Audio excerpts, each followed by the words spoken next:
జిల్లాను నియోజకవర్గాన్ని నమ్ముకొని అనునిత్యం మీతో పాటు ఉంటూ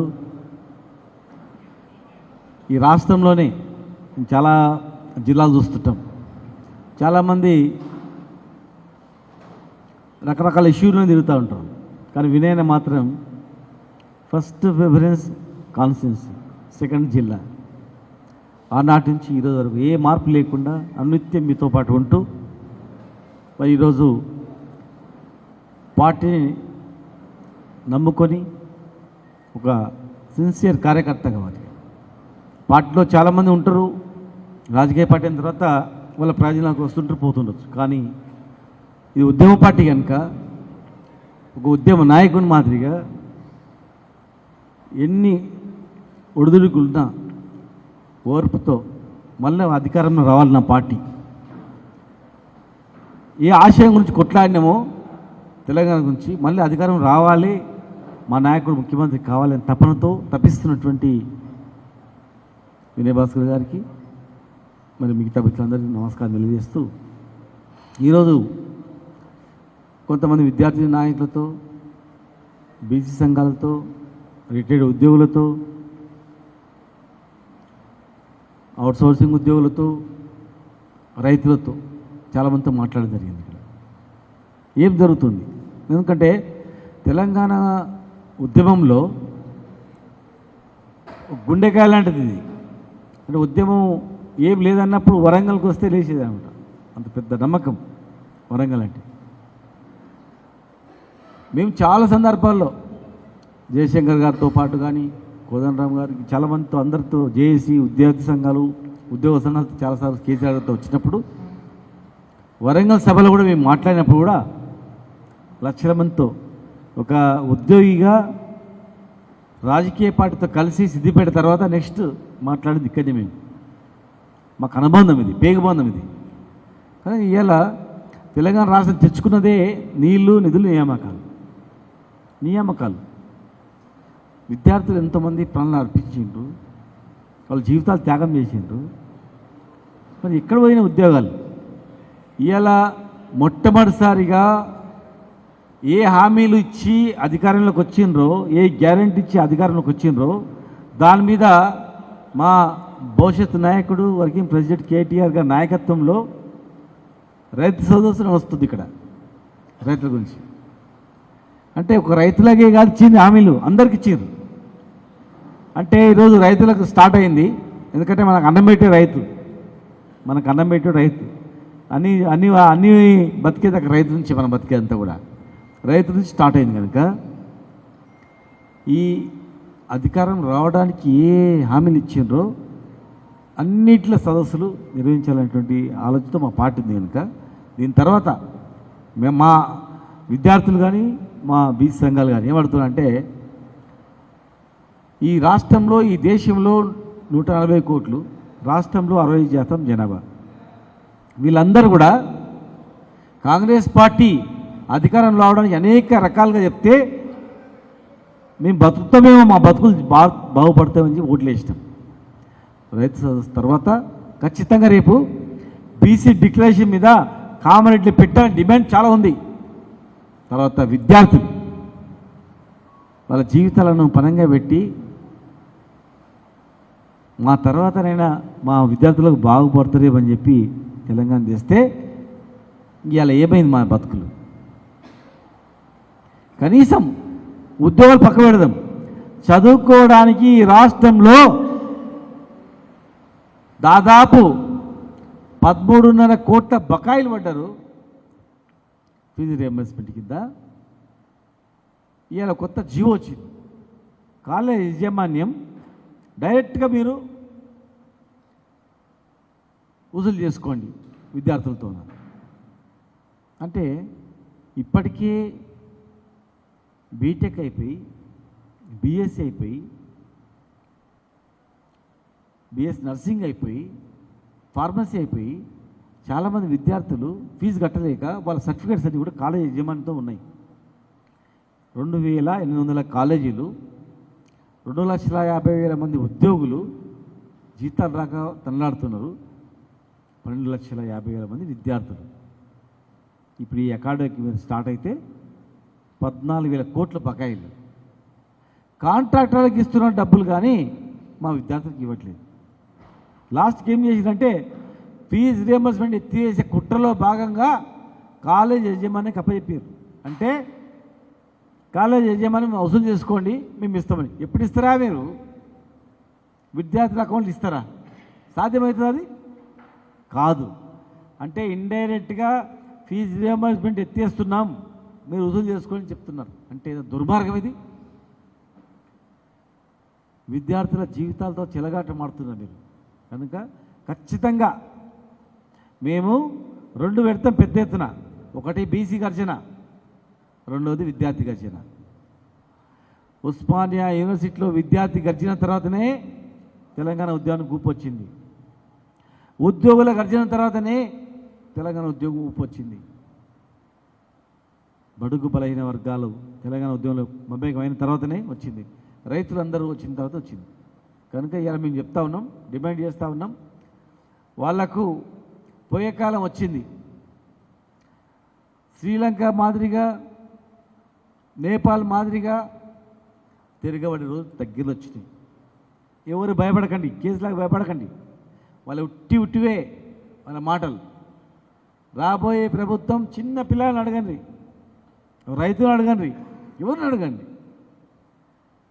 ఒక హాస్టల్ చదివిన విద్యార్థిని అడిగితే కేసీఆర్ గారు ఉన్నప్పుడు మంచి తిండి తింటుంటిమి, ఇలా ఈ తిండి తింటే బతుకమో లేదో తెలిస్తే పరిస్థితి లేదని చెప్తా ఉన్నారు. ఇవి ఒక వర్గంగా అందరికీ.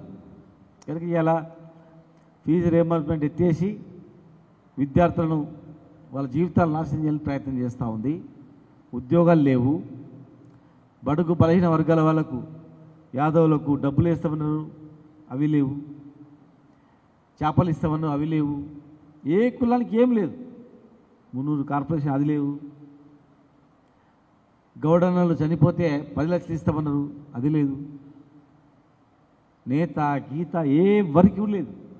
కనుక ఖచ్చితంగా ఇక్కడ చదువు తర్వాత కామారెడ్డిలో బీసీ డిక్లరేషన్ ఇచ్చిన దాని దగ్గరనే పెద్ద ఎత్తున సభ పెట్టాలని అడుగుతూ ఉన్నారు. తర్వాత మా విద్యార్థులందరూ కూడా ఫీజు రియంబర్స్మెంట్ ఎత్తేసినారు, పెద్ద ఎత్తున మనం కదలాలి. కాలేజీ యజమానాన్ని భయపెట్టించి సభ్యుని విత్డ్రా చేసిండ్రు. మరి ఇవాళ కొత్త జిమ్మికులతో ఒకవేళ కాలేజీలు బంద్ అయితే రెవల్యూషన్ వస్తుందని చెప్పి వాళ్ళని బంద్ చేయకుండా టెక్నికల్గా మీరే వసూలు చేసుకోండి అని చెప్పి జీవో ఇచ్చి విద్యార్థుల జీవితాలతో చెలగాటమాడుతున్నారు. కనుక ఖచ్చితంగా మేము విద్యార్థులందరం కూడా తిరగబడాలని ఆలోచనతో ఉన్నారు. కనుక ఒకవేళ ఈ జీవోను ఉపసంహరించుకోకపోతే ఎట్టి పరిస్థితి ఊరుకోం, గ్యారెంటీ ఊరుకోం. ఇప్పటికే తెలంగాణ నాశనం చేసారు. ఎవడైతే తెలంగాణ వద్దన్నారో వాళ్ళ చేతిలో పెట్టిండ్రు. ఇవాళ ఎవరి నాయకత్వంలో తెలంగాణ ఉంది పనిచేస్తుంది చెప్పండి. ఎవడైతే పుట్టిన పిల్లల మీద తండ్రికి పేదం ఉంటుంది, వేరేవాడికి ఎట్లుంటుంది? తెలంగాణ తెచ్చినోడు, తెలంగాణ గురించి కష్టపడ్డాడు, ఆయన నాయకత్వం అందరం పనిచేస్తున్నాం. మాకుంటుంది, తెలంగాణ ఉద్యమంలో పాల్గొన్న మాకుంటుంది, తెలంగాణ రాష్ట్రం తెచ్చిన కేసీఆర్ గారికి ఉంటుంది, ఆనాడు అతని మాకుంటుంది. రాజకీయ అవసరాల గురించో లేదంటే రేపు ముఖ్యమంత్రి కావాలి ఇంకేదో అవసరాల గురించి వచ్చిన వాళ్ళకి ఏముంటుంది? ఏముండదు. వాళ్ళకి వాళ్ళ ప్రయోజనాల గురించి ఉంటుంది, వాళ్ళకి వేరే ఉండదు. మాకుంటుంది. శ్వాస ఉన్నంత వరకు రాష్ట్రాన్ని బాగు చేసుకోవాలి, మా శ్వాస ఉన్నంత వరకు కేసీఆర్ గారు ముఖ్యమంత్రి మళ్ళీ కావాలని మాకుంటుంది. ఎవరికి ఉండదు అధ్యాస. అందుకే మేము తెలంగాణ రాష్ట్రంలో ఇవాళ అల్లకొల్లలమై అందరు కూడా చెల్లా చెదరైపోయిన అందరు రైతులు కానీ, కుల సంఘాలు కానీ, విద్యార్థులు కానీ, అన్నీ కూడా ముస్లింలు కానీ, క్రైస్తవులు కానీ, కులము మతం లేకుండా అందరు చిన్నభిన్నమైంది. మేము తెచ్చుకున్న తెలంగాణ ఇలా వద్దన్న చేతులకు వెళ్ళిపోయింది. అందుకే ఇలా మనం రైతు సంస్థ తర్వాత ఖచ్చితంగా మేము ఊరుకోం. ఎవరు ఊరుకున్నా మేము ఊరుకోం. కేసీఆర్ మళ్ళీ 3వసారి ముఖ్యమంత్రి కావాలి, కేటీఆర్ గారి నాయకత్వంలో ఇంకా అభివృద్ధి జరగాలి. అప్పటి వరకు మేము ఎట్టి పరిస్థితి ఊరుకోం. కనుక ఇలా వరంగల్ అన్ని ఉద్యమాలకు ఫస్ట్ ఇక్కడనే కడపలాగా కనుక ఇవాళ మళ్ళీ మీరు ఇచ్చిన హామీలు ఏమైంది బిడ్డ అని చెప్పి అడగడానికి ఈ వేదికగా ఇక్కడ రైతు సదస్సు స్టార్ట్ అయింది. నెక్స్ట్ కామారెడ్డిలో బీచ్ సదస్సు, విద్యార్థి సదస్సు, మీరు ఎక్కడెక్కడ ఏమేమి హామీలు ఇచ్చిండ్రో ఆ హామీలతో మేము స్టార్ట్ చేస్తాం. 80% మేము వదిలిపెట్టాం మిమ్మల్ని అని చెప్పి మరి విద్యార్థులందరూ కూడా ఇవి పార్టీలో కాంగ్రెస్ పార్టీలో ఉన్నటువంటి విద్యార్థులు కానీ కాంగ్రెస్ పార్టీలో ఉన్నటువంటి కుల సంఘాల వాళ్ళు కానీ ఆలోచన చేయాలి. మంత్రి పదవులు వచ్చినాయా 42%, స్థానిక సంస్థలు వచ్చినాయా 42%, మీ పార్టీలో ఉన్న వాళ్లకు 42% చైర్మన్లు వచ్చినాయా? ఏమొచ్చినాయి? ఉట్టి పార్టీ ప్రెసిడెంట్ సెక్రటరీ 10 మందికి ఇస్తే కాదు. అధికారంలో మీరు ఉండాలి, కొట్లాడండి, చైర్మన్లు ఇవ్వండి, మంత్రి పదవులు ఇవ్వండి, ఇంకేమో అడగండి. ఉట్టి పార్టీ పదవులకు ఆశపడకండి, నిలదీయండి, కుల సంఘాలకు ఇచ్చిన హామీలు నిలదీయండి, విద్యార్థి భవిష్యత్తును మీరు కాపాడండి. ఖచ్చితంగా రాబోయే ప్రభుత్వం మాది కనుక 100% మేము అమలు చేస్తాం. ఇప్పుడు మాకు దొంగ ఎవడో దొరెవడో తెలిసిపోయింది, మా నాయకులు ఎవరో తెలిసిపోయింది. ఖచ్చితంగా మా వర్గాన్ని మా కార్యకర్తలు మేము కాపాడుకుంటాం, రాష్ట్రాన్ని కాపాడుకుంటాం. ఈ ఆశయ సాధన రాష్ట్రానికి మేము తెచ్చుకున్నామో దాన్ని ఖచ్చితంగా నిలబెడతాం. కనుక విద్యార్థులారా, మొన్న ఒక ఉద్యోగి ఇక్కడ చనిపోయాడు, ఒక ఆర్టీసీ ఉద్యోగి వరంగల్ జిల్లా చనిపోయాడు. మాకు చాలా దుఃఖం వచ్చింది. తెలంగాణ ఉద్యమంలో కూడా ఆర్టీసీ కార్మికులు సమ్మె చేసిండ్రు, చనిపోలే. మీరు ఇచ్చిన హామీలు నెరవేర్చకపోగా మీరు మాట్లాడిన మాటలు భరించలేక 3 రోజులకే చనిపోయిండ్రు. మరి మీరేం చేస్తూ ఆలోచన చేసుకోండి. కనుక ఈ వరంగల్ గడ్డ అనేది పవిత్రమైన గడ్డ, ఇది రాష్ట్ర సాధనలో కీలకమైన గడ్డ ఇది.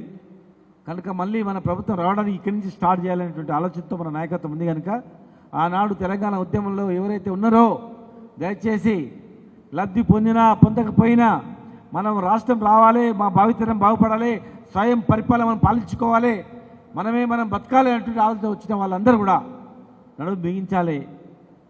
చిన్న పొరపాటు జరిగినా మేము సర్ది చేసుకొని అందరినీ కలుపుకొని రాబోయే రోజుల్లో తీసుకుపోతామని చెప్పి ఏ ఒక్క ఉద్యోగి చనిపోవద్దు.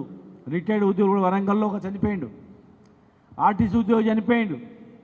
కనుక మేము భరోసా ఇస్తున్నాం, 2.5 ఏళ్లలో మళ్ళీ కేసీఆర్ ముఖ్యమంత్రి అవుతాడు.